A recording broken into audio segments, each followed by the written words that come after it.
So my engine just cut out. There's a real possibility that she could just slowly get pushed towards shore. I think if our tow line's long enough, we can tow her. Oh my god, this is scary.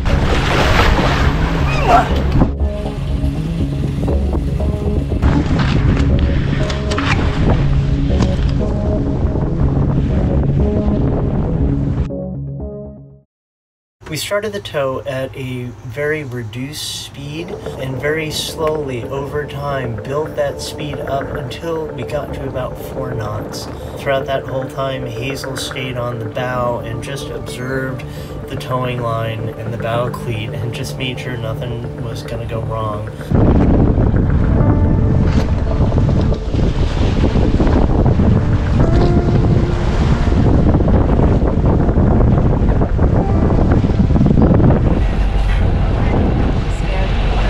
She's scared.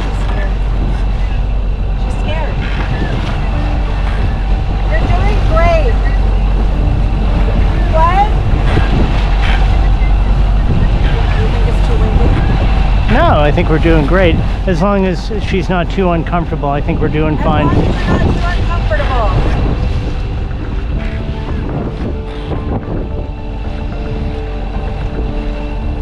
Okay, I have my phone on me. If you need anything, give me a call, or if you can't call, just text me, okay?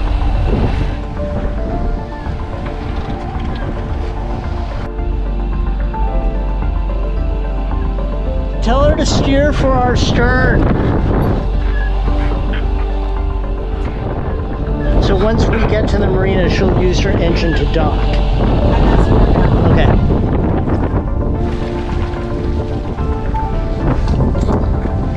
Not looking forward to all the shipping traffic. How are you doing over there? Okay. How does Hazel look? She's squeezy too.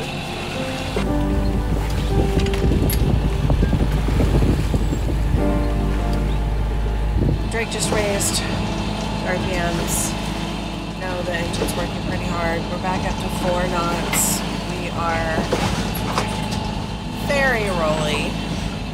It's very uncomfortable out here.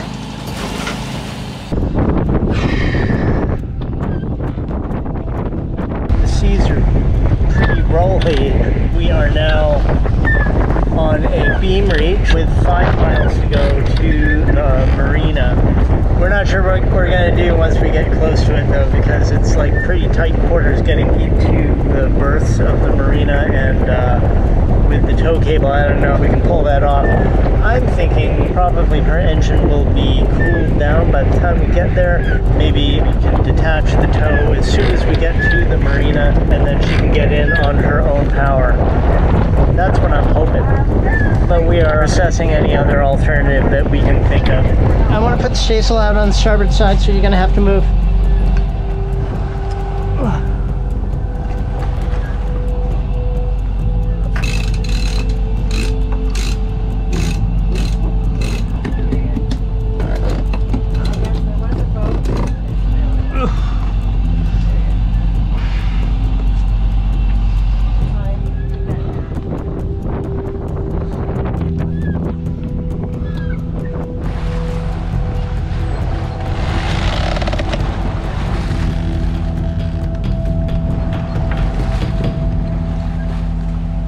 After we had been underway at 4 knots for a short while, she went back to the cockpit, which was good because then she was able to steer Alana Wally towards Paragon's stern instead of Alana Wally going way off to either side during the tow. She just stayed right behind us.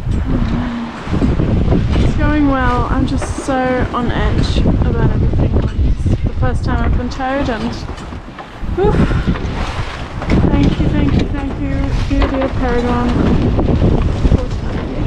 We assessed that with the tight navigation into the marina, it would be close to impossible to tow Alana Wally into a berth. But we did figure that it would be possible to bring her to a spot just outside of the marina where she could drop anchor. As we're headed for that spot, Mo called the marina and asked them if they could send out a rib that could tow Alana Wally from the anchor spot back into the marina. But they said that they didn't have a boat available to do this, and that even if they did, it would be illegal for them to tow Alana Wally back into the marina.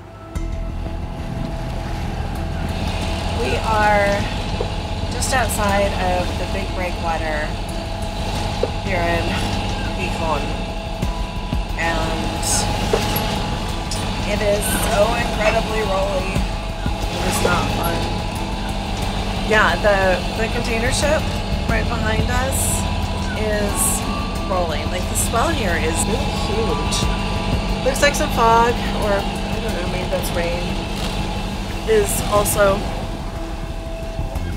behind us. What was just going on there? I don't know. The boat took a hard turn starboard. I don't know why. So I disengaged the autopilot and I'm hand steering.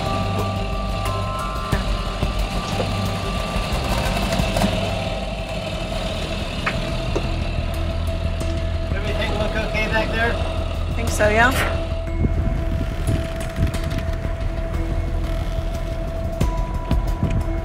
You don't see any traffic on AIS, do you? No, I don't.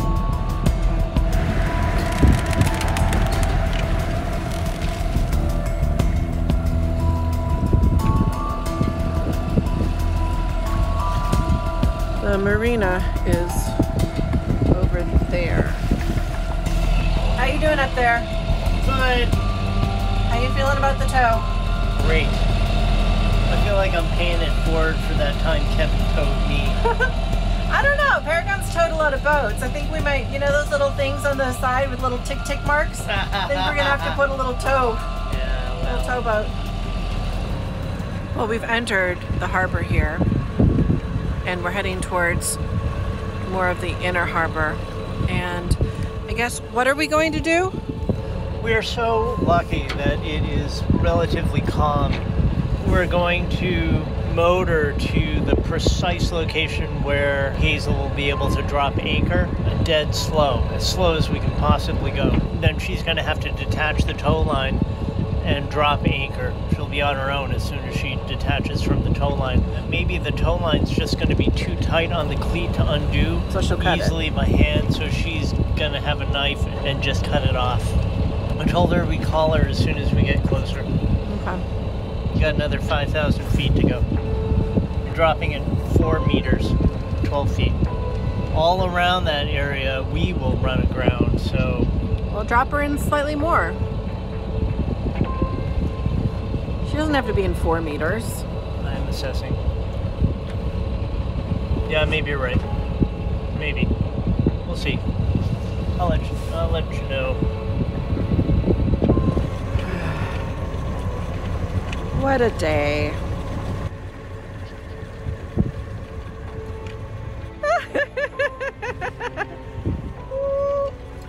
So we are going to go in super slow so that Hazel has a little bit of forward movement, but not very much at all. And we're going to pull her over where she can anchor, and then she will most likely cut the tow line and then anchor, and then we'll see what happens from there. The tow line that we're using is very, very heavy line that will sink right away, and the big concern is that when she detaches from the tow line, it'll go straight down and it could easily get caught in the prop. So as soon as it comes down, like... Or get stuck in something else. Yeah, well, I'm more worried about the prop. As soon as she drops it, I'd like for you to be at the helm, and I'll pull it in as fast as I can. But you'll be at the helm just in case we start drifting into shallow. It'll be about 400 feet to where we would run aground. Okay. So we've got 400 feet to play with from where she drops it. Okay.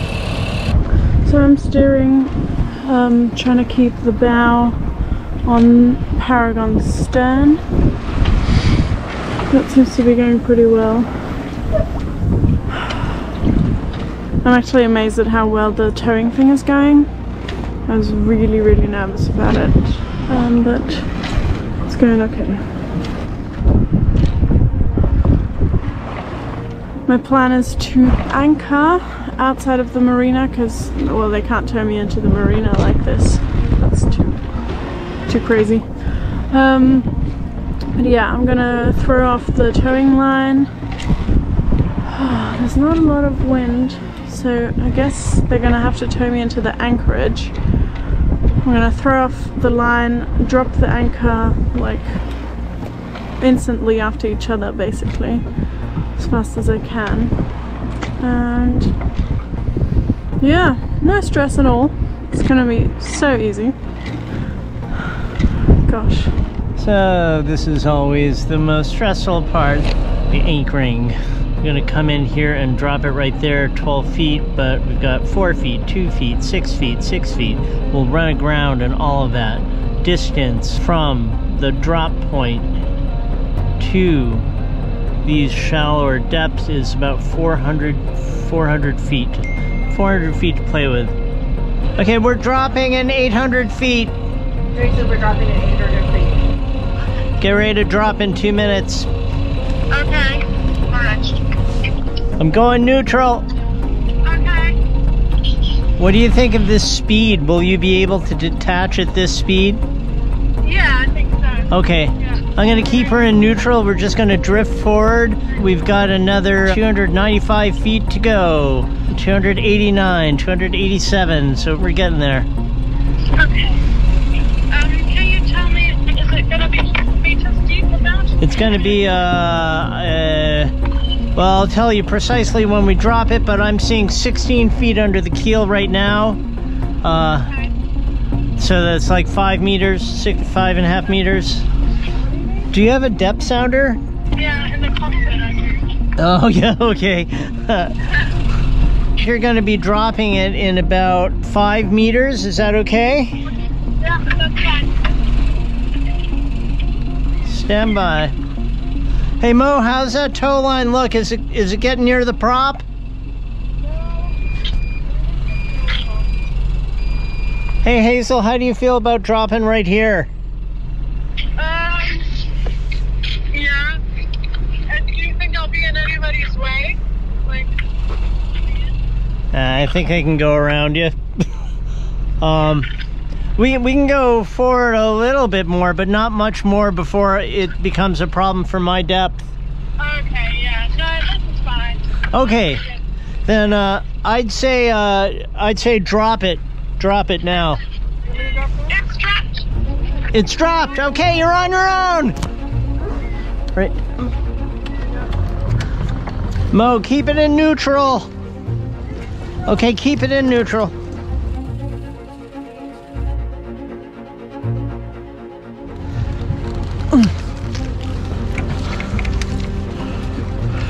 Well, those bowlines worked. Thank God. This is a workout. You know, I think it might be calm enough to use the electric outboard. All right, let's get into the marina. Okay, so I'm anchored. You know, short-term anchorage, so I haven't put a lot of chain out. There we go. Paragon, they're just preparing all their lines. They're gonna go into the marina and dock, and then they're gonna pump up their rib and come get me. All right, we're ready to head in. Okay, we'll go dock and then we'll come get you.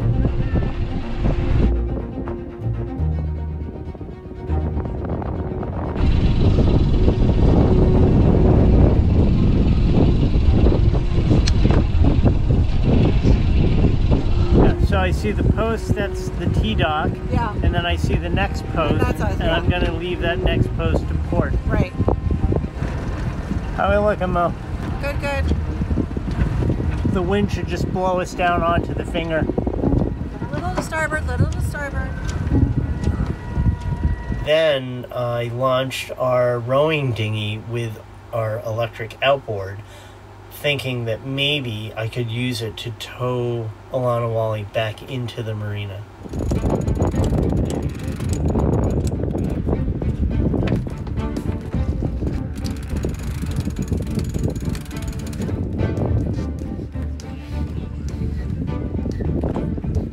So is this gonna work? I'm not sure. I got our electric outboard on our rowing dinghy and I'm gonna use it to try to tow Hazel back. I'm not sure if it's gonna be powerful enough, but I'm hoping so. Think it'll work? I don't know what the displacement is on Hazel's boat. Just gotta get her close enough to the dock so that she can throw a line to mow, throw lines to mow. I don't know.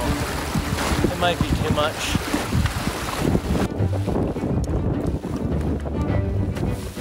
There she is. And it's gonna be bouncy. Bam, bam. Ah, shit, I forgot the baler.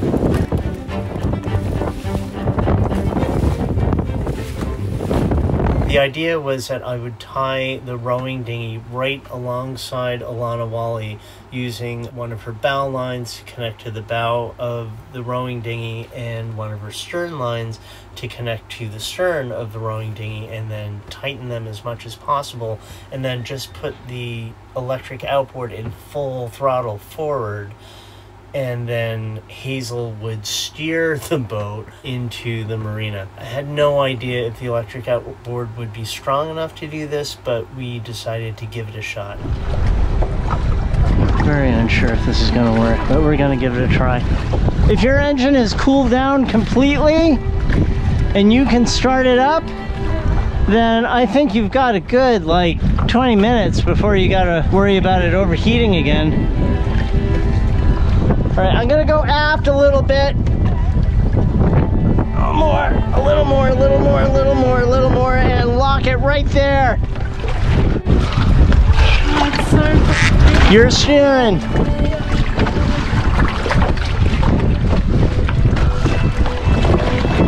You want to steer to port? Are we moving?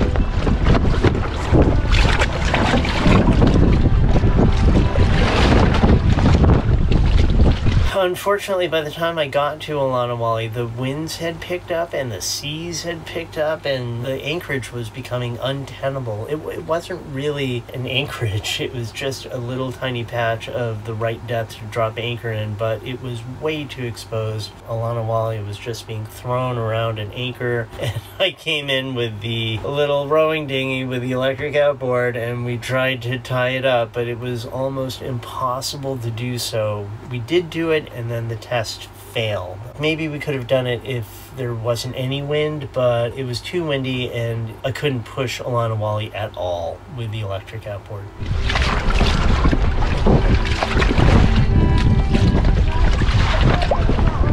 It's not working. All right, I'm gonna go back and get our rib. Can you detach me, please? All right. Ugh. All right, I'm out of here. I'll be back. Oh, ow, sorry. All right, that didn't work. It'll take a little while for us to get the rib going. What?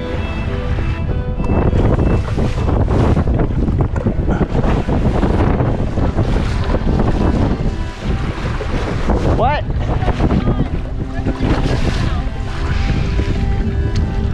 I think so. Because I think it'll take a little while for it to overheat.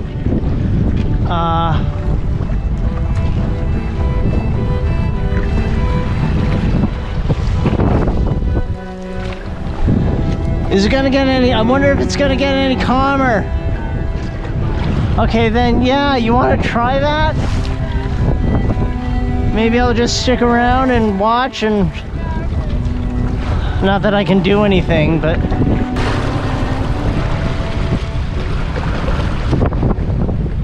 Hazel and I agreed that because her engine had cooled down, if she started it back up and was quick to raise the anchor and get into the marina, then she could probably do that before the engine overheated again. I said I would motor around her just to see her get underway. The conditions were deteriorating fast. Alana Wally was being tossed around.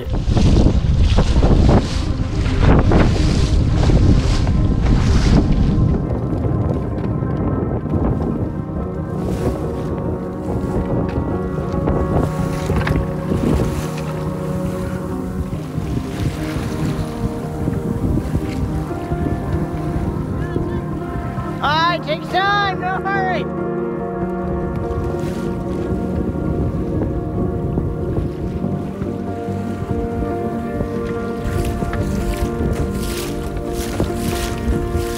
She started pulling in the anchor chain and I just motored around watching, but then she yelled over to me and told me that she had hurt her finger.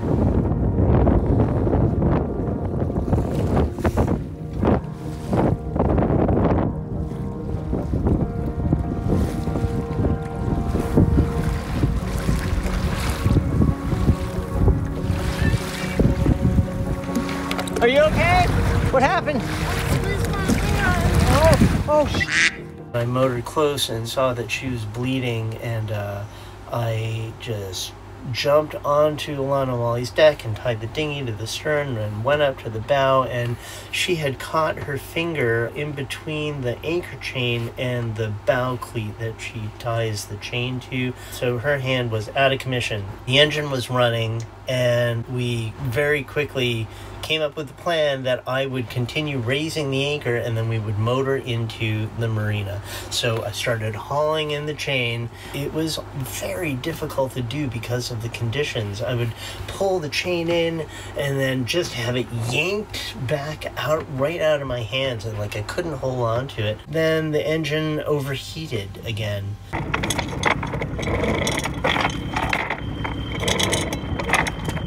that the alarm? Yeah. Are you overheating? I think so, yeah. Alright, should we put it back out then? We figured we didn't have enough time to get into the marina without destroying the engine, so I turned the engine off and I put the chain back out. While I was bandaging Hazel's finger up in the cockpit, a wave picked up the dinghy and smashed it up against Alana Wally's hull, and I saw the lithium battery pop out of the outboard and go into the water. It was held there by this little electrical cable that's used to connect the two. So I jumped in the dinghy and I pulled it out and I reseated it onto the outboard. Hazel was injured and was in pain, and the weather was deteriorating and the anchorage was becoming untenable and sunset was approaching. At that point, I figured that I had to try to do the tow again with our rib and powerful gas outboard, and I felt horrible having to leave her, but I jumped back in the rowing dinghy and motored the electric outboard all the way back to Paragon, and then Mo and I never worked so hard inflating the rib, but it was a process. It took over an hour.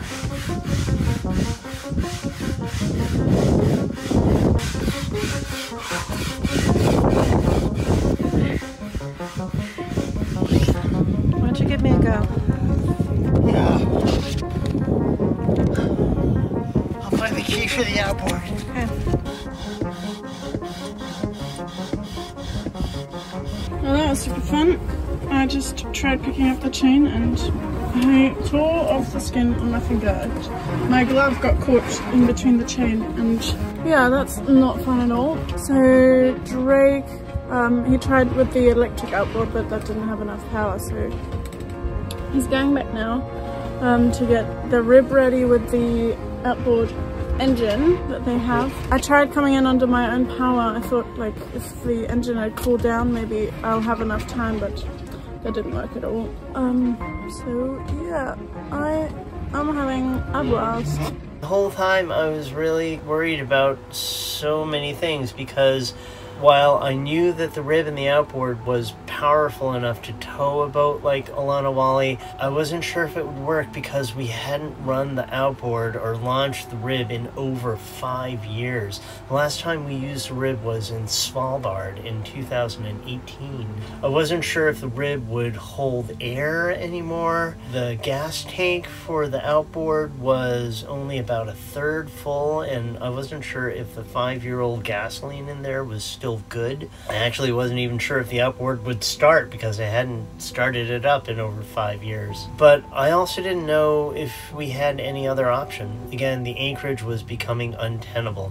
I also didn't know if Hazel needed professional medical attention.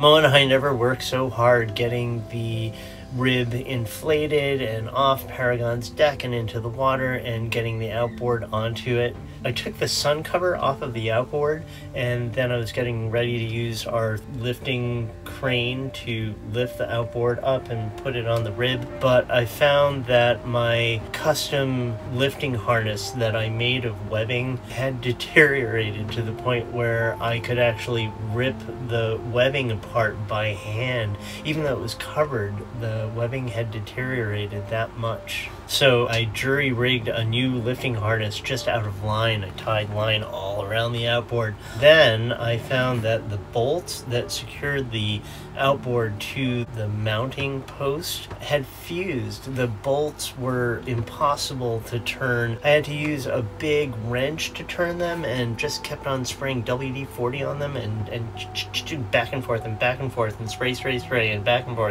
forth. And I was worried about stripping the bolts, which would make it so that maybe I couldn't attach it to the boat. I didn't want to strip the bolts, but I was also in a big hurry, so that was fun. I eventually got them loose, and then with the new lifting harness, we raised it and got it on the rib. It took many pulls of the starting cord, but I eventually got it started, and amazingly, it ran fine.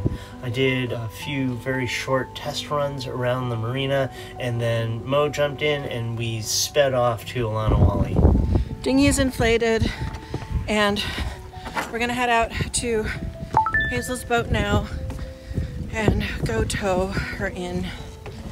And I don't know how much of this I'm going to be able to film because I'm going to be running the dinghy and Drake's going to be helping her with the anchor. Okay, talk to you later. Once we got to Alanawali, though, because of the pitching and rolling and the bad conditions, it was just pandemonium trying to attach the rib to the side of Alanawali's hull. And we didn't want Hazel to have to do anything but steer because of her injured finger. So with Mo driving the dinghy, I tied lines from the rib to Alanawali's bow cleat and her stern cleat and then climbed aboard. With all the wind and seas, raising that anchor was definitely very dangerous. I would pull in a little bit of chain only to have a wave hit the boat just right that the chain would just get jerked right back out of my hands. I had to watch for slack in the chain and then pull it in really fast and then secure it to the bow cleat before it could get jerked back out. It was really hard to hear each other. Hazel was in the cockpit, I was on the bow, Mo was in the dinghy, and we were just screaming at each other. As I hauled in the chain, I yelled to Mo to put the outboard in forward to bring Alanawali forward to get slack in the chain, or for her to go into neutral if we had gone too far, and also yelled to Hazel to turn the boat to port or starboard. Just as I was almost done getting the anchor up, I heard Mo scream that the stern line was about to snap. And I turned around, I saw Hazel trying to throw a line to Mo, but then a wave jerked the rib hard enough that the stern line just snapped in half. By then, the anchor was no longer in the ground and we were no longer towing, so we were just adrift and headed for the rocks. So I secured the chain to the bow cleat, I grabbed one of Alanawali's lines and handed the end to Mo, and I think it was the fastest bowline that she had ever tied onto the rib. I took the other end and I secured it to Alanawali's stern cleat, and then I ran back up to the anchor and started hauling in the rest of it, and then the outboard conked out. The fuel tank had tipped over onto its side and the fuel line had gone dry. So I jumped in the dinghy and righted the fuel tank and pumped some fuel into the outboard and then got it started and then put it in full throttle forward. Hazel steered Alanawali and we got underway.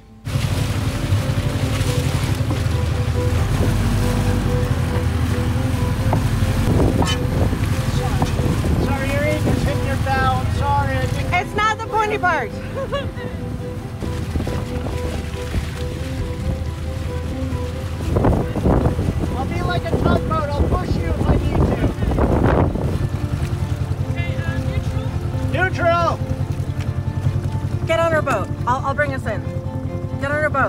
jump off. Get on the boat. All right, I'm going to be on the... Hey, Drake, to put it in forward, I move that forward? Yep. Okay. Forward. Forward. Lightly forward.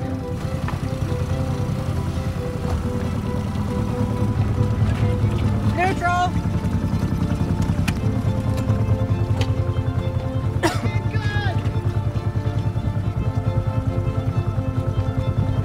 More to starboard.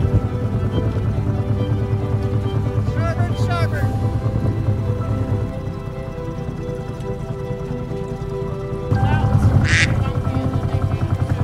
That, I mean, it's not the most fun you can have in an afternoon. So that was rough. Oh my God, what a day. How's your hand? Yeah, it really hurts. Like it's like. Did you cut it? Did you crush it? I crushed, like it got between the Why tape. don't you take a look at him? You would not believe this, but we have an excellent medical kit.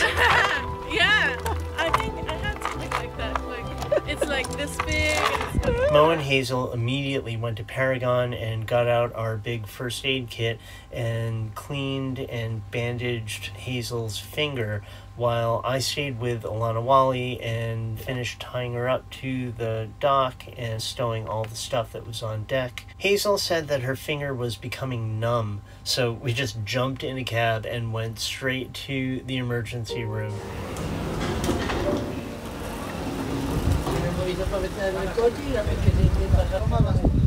She got a pretty deep cut on her finger, and I think it's okay, but we were worried about infection because she was pulling up the anchor chain and there was salt water and there was dirt and there was all sorts of stuff. So we are at the hospital just to get it looked at and see if it needs stitches. And it is an interesting ending to an interesting day, for sure. I think we're all pretty tired. I had a little cup of noodle because none of us had eaten since we left, really. And yeah, so Hazel's in with them right now, and we're just waiting in the waiting room. And when she's out, we will go back to the boats and I'm sure have a really fantastic night of sleep. So we'll see how it goes tomorrow. Cabbed back to Paragon very late at night and had a much needed glass of cheer. All in all, it was a very exhausting day. Today we're going to get together for lunch on Paragon and go over everything that happened and try to figure out what went good and what went bad and if we could have done anything better. What are your thoughts? If you enjoyed this video, then don't forget to give us a like, and we'll see you in the next video.